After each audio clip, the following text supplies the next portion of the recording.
Question पूछा गया है कि मेथेन की दहन अभिक्रिया, ठीक है ना। मेथेन की दहन अभिक्रिया किसे कहते हैं, ये पूछा गया है। चलिए देखते हैं दहन अभिक्रिया, पहले देखते हैं क्या होता है।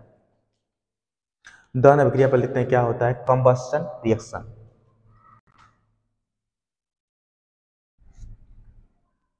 दहन अभिक्रिया।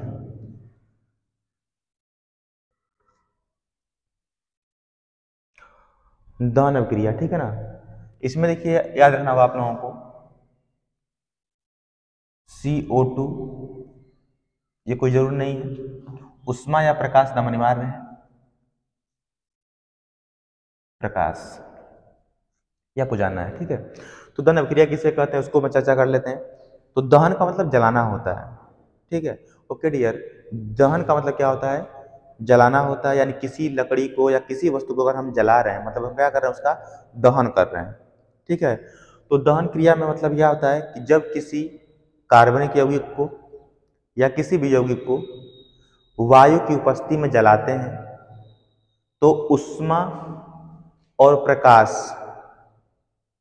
का उत्सर्जन होता है, यानी उष्मा और प्रकाश का निर्माण होता है।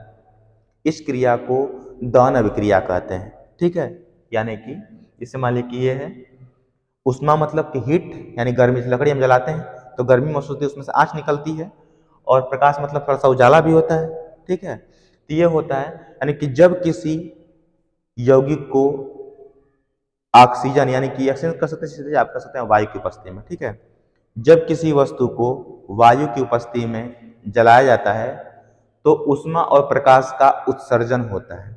उष्मा और प्रकाश का उत्सर्जन होता है। इस क्रिया को दहन क्रिया चाहे दहन अभिक्रिया कहते हैं। और दहन है क्या, देखिए वायु की उपस्थिति में जो भी कार्य होंगे वो मुख्य रूप से क्या कही जाएंगी, ऑक्सीकरण अभिक्रिया। तो दहन किस प्रकार की अभिक्रिया है, ऑक्सीकरण अभिक्रिया है, ठीक है ना। देखते हैं एग्जाम्पल में, इसमें लिखिए सी है कार्बन, कार्बन को हम जला रहे हैं ऑक्सीजन की उपस्थिति में, तो क्या बनेगा, CO2 बनेगा। और साथ में उष्मा और प्रकाश अनिवार्य है, उष्मा प्लस प्रकाश। उसी प्रकार अगर हम ले लें S सल्फर ले लें और ऑक्सीजन की उपस्थिति में जलाएं तो क्या बनेगा, SO2 बनेगा। S एगो O कितना बनेगा, 2 गो SO2 बनेगा। और साथ में उष्मा और प्रकाश अनिवार्य है। अब चलते हैं हम लोग मेथेन की बात पूछा गया कि मेथेन के दहन का अभिक्रिया बताना है। तो मेथेन का सूत्र होता है CH4। CH4 ये क्या है, हाइड्रोकार्बन है। तो जब किसी हाइड्रोकार्बन को जलाएंगे तो क्या होगा वो देखते हैं। अब यहाँ पे क्या रहेगा, ऑक्सीजन की उपस्थिति में जलाएंगे यानी हीट करेंगे। चलिए जला देते हैं, ये हीट का चिन्ह हो गया। जब जलाएंगे तो जब भी किसी हाइड्रोकार्बन को जलाते हैं, याद रखिएगा, तो हाइड्रोकार्बन में कार्बन भी है और H भी है।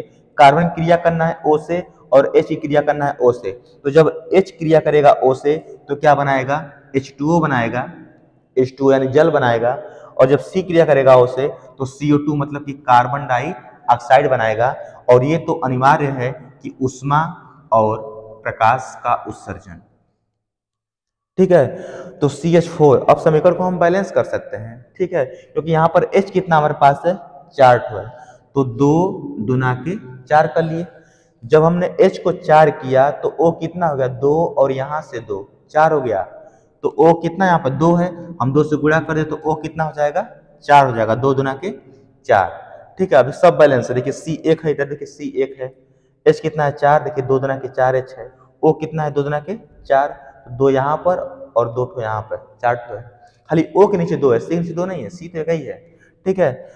तो जब किसी हाइड्रोकार्बन का हम दहन करते हैं ऑक्सीजन या वायु की उपस्थिति में तो जल तथा CO2 बनता है और साथ में उष्मा और प्रकाश का उत्सर्जन होता है। तो दहन अभिक्रिया का एग्जाम्पल हमने 3 को ले लिया। आपको परीक्षा में कोई लिखना रहेगा।